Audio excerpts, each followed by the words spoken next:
Hello and welcome back to my channel. Returns.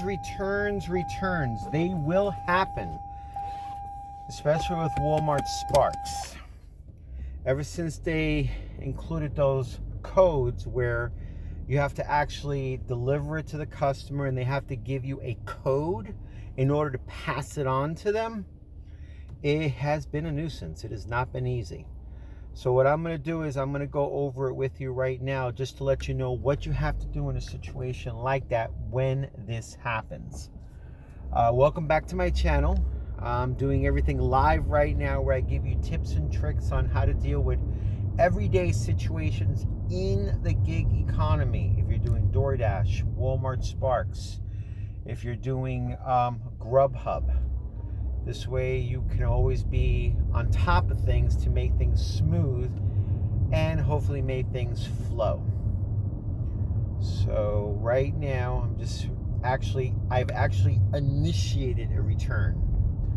And I think basically why Walmart's actually done stuff like this is that it's with the high theft going on and drivers stealing packages or, customers having issues with packages just being dropped off at their front apartment.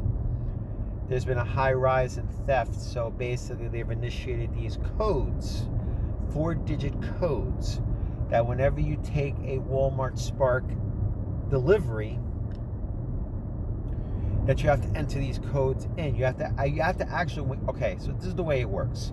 You take the delivery, you drop it off at the customer's house, but before you drop it and before you scan it, they have to give you a code, a 4-digit code. And the most frustrating part, and thank God this doesn't happen all the time, is when the customer is not there. When they place this order and they want it delivered, but the simplicity of them just being there is too complex and they're not there. So I had to eventually call Sparks to actually let them know the customer is not there. I can't do nothing about it. So basically they told me that I would have to initiate a return because they can't call them themselves. So basically, and there is a notification inside the app itself where you can actually try to reach out to them. I didn't notice that because I got a little too frazzled, probably because of the caffeine. I could have reached out to them inside the app itself. But normally there's a phone number or you have the ability to call them, to contact them in real time, to let them know, hey, I have your package. Are you there? I mean, again, this is the simplicity and yet the problems with these offers, okay? We're not saving the world here. It's not rocket science. If you place an order, especially a large one, I'm coming to your house to drop your offer off.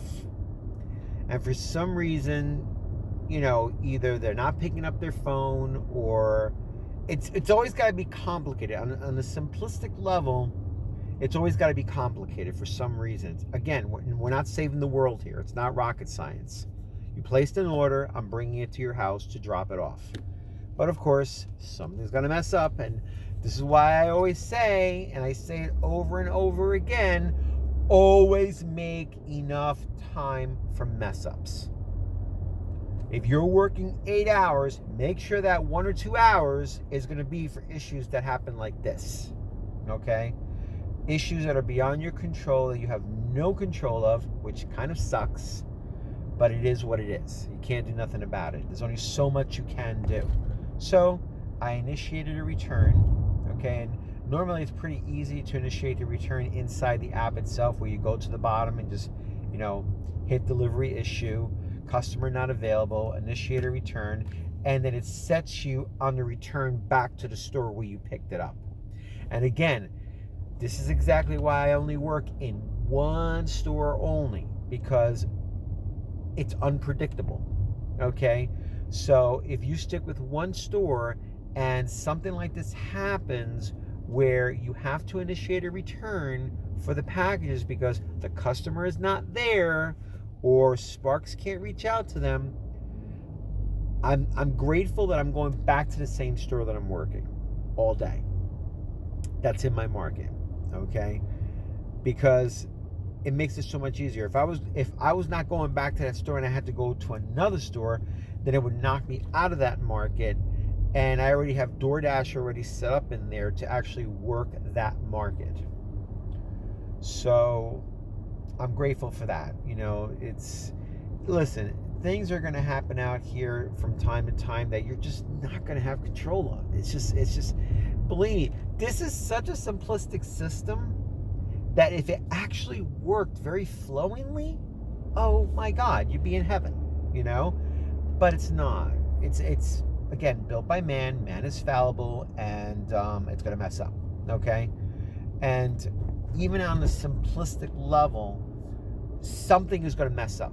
Okay, something. You just don't know when it's going to happen. That's the thing. You have no idea.